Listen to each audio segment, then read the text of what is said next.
There's a place on Earth the size of Western Europe, nearly 640,000 square miles of land where almost no one lives, not because of war, not because of famine, not because the government banned it, but because of something far stranger.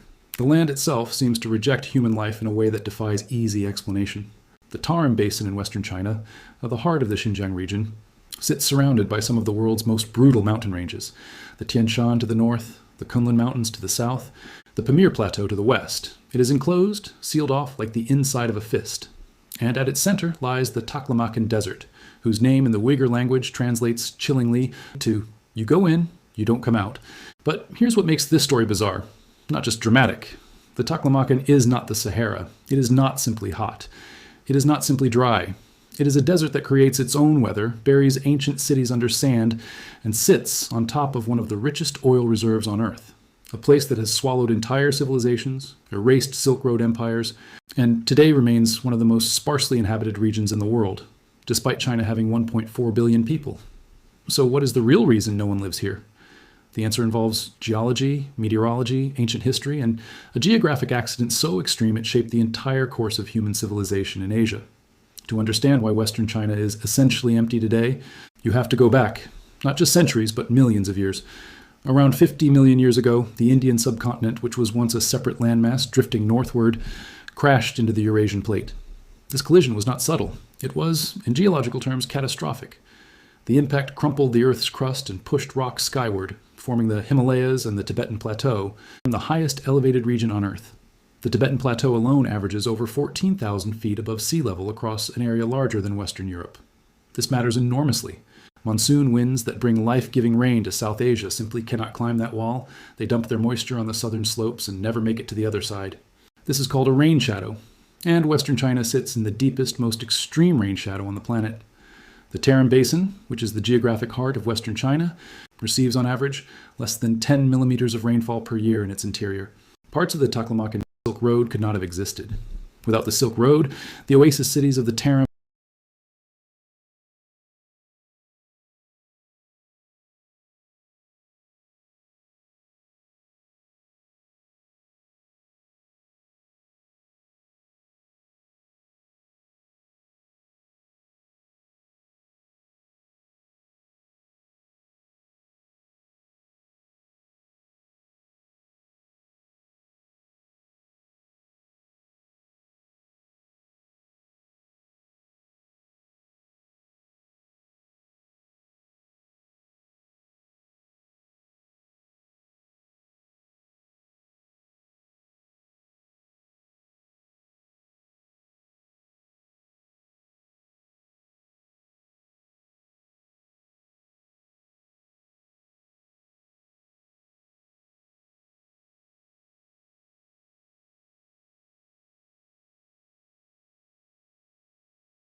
Between roughly 100 BCE and 900 CE, the oasis cities of the Tarim Basin experienced something extraordinary, a genuine golden age, not one of conquest, but of culture. The people who lived here were not Han Chinese, not Turkic, not Mongol. Archaeological discoveries, particularly through the mummies found preserved in the Tarim Basin, some dating back over 4,000 years, show a strikingly diverse population. Many had red or blonde hair, blue or green eyes, tall stature, and Western Eurasian genetic markers. These are among the most famous and controversial archaeological finds in Chinese history. The so-called Tarim mummies suggest that the earliest inhabitants of the region were likely related to people from the Pontic steppe, the grasslands of modern Ukraine and Russia, who migrated east along routes long before recorded history. Over centuries, the population blended. Iranians, Indians, Turkic peoples, and Chinese all left their mark on the culture, religion, and languages of the Tarim Basin. Buddhism arrived along the Silk Road and flourished here in a particularly rich form. The Kizil Caves near the city of Kucha contain some of the most extraordinary Buddhist cave art in the world, painted between the 3rd and 8th centuries CE, showing figures with distinctly non-Chinese features dressed in Iranian-style robes, worshipping Buddhist deities within cave sanctuaries carved directly into sandstone cliffs. Kucha itself, at its peak, was the capital of a kingdom that controlled key passages through the Tian Shan Mountains. It produced philosophers, musicians, and translators, most famously Kumarajiva, born in the 4th century CE, to an Indian father and a Kuchian princess, who became one of the greatest Buddhist translators in history. His Chinese translations of Sanskrit Buddhist texts influenced Chinese Buddhism for over 1,000 years. This was a region of genuine intellectual and artistic vitality, not despite its geographic isolation, but in some ways because of it. The very difficulty of travel on the Silk Road meant that only the most valuable goods and ideas made the journey. The oasis cities were filters and amplifiers, taking in silk from China, glassware from Rome, cotton from India, and spices from Southeast Asia, mixing them in a cultural crucible unlike anything else in the ancient world. Trade brought wealth. Wealth built temples, libraries, and courts. For several centuries, the Tarim Basin was not the empty wasteland it is today. It was one of the most cosmopolitan places on Earth. But the Golden Age was always balanced on a knife's edge, and several forces were quietly working to destroy it. The first was political instability. The oasis kingdoms of the Tarim Basin were never strong enough to defend themselves against the great empires that surrounded them.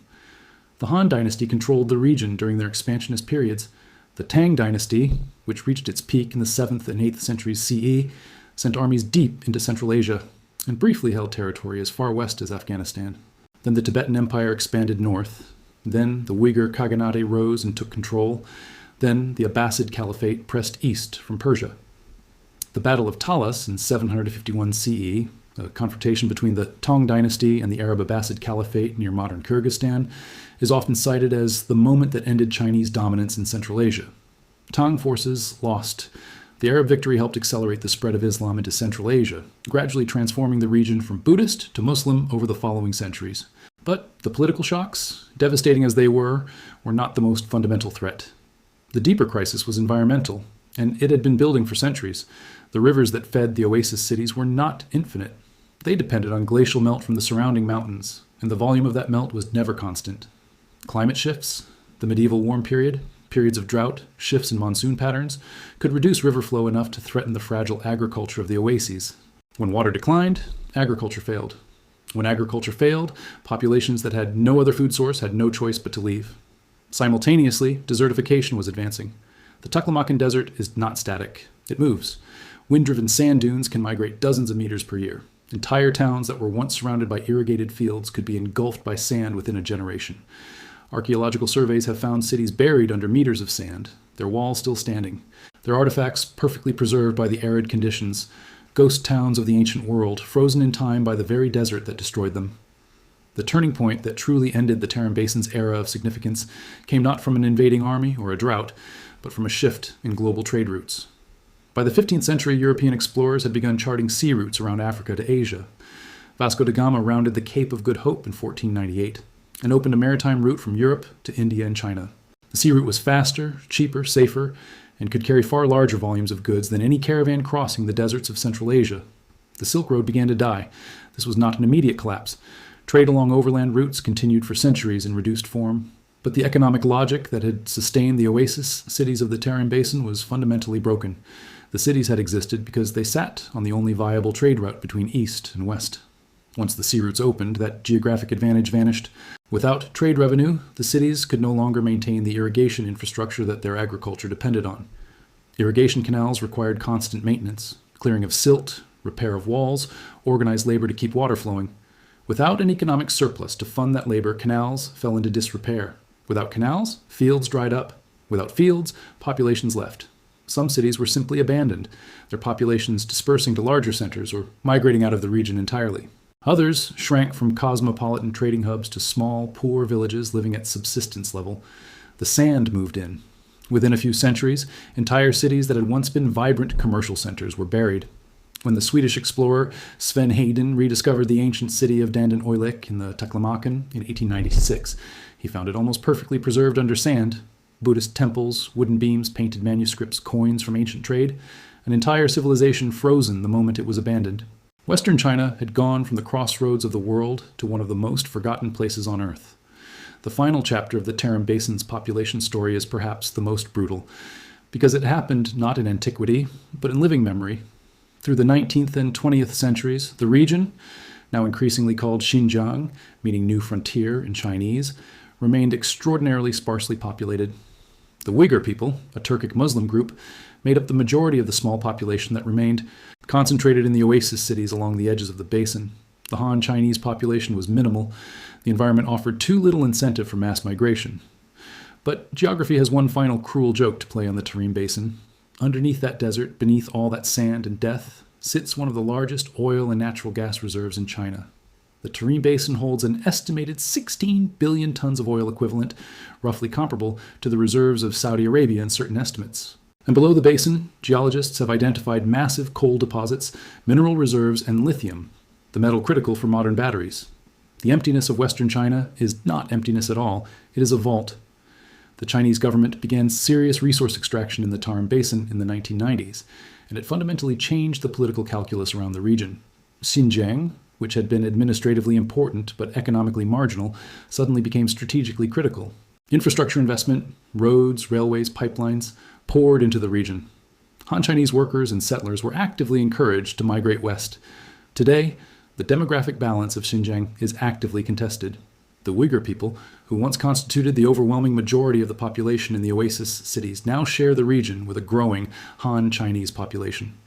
The tensions produced by this demographic shift, combined with complex historical grievances and Beijing's security policies, have made Xinjiang one of the most closely watched and politically fraught regions on Earth. The desert didn't drive people away forever. The resources under it pulled people back. So here is what Western China's emptiness really tells us, and why it matters far beyond a single geographic curiosity. The Tarim Basin is a perfect case study in how geography shapes everything: civilization, trade, religion, culture, conflict, and ultimately the fate of entire peoples. The ancient oasis cities did not fail because their people were weak or unresourceful. They failed because the conditions that made them viable, an overland trade route that had no competition, were erased by a technology shift they had no way to anticipate or control. This is a pattern repeated throughout history. When the geographic or technological conditions that gave a place strategic value change, the place changes with them, often violently, often irreversibly. Western China's politics in the coming decades. The geography itself will continue to set the terms. The desert doesn't care about borders, politics, or economics. It has been winning for 50 million years. Western China is empty, not because of one reason, but because of the convergence of geology, meteorology, ancient history, and the brutal economics of trade route geography. It is a story that spans 50 million years and is still unfolding today.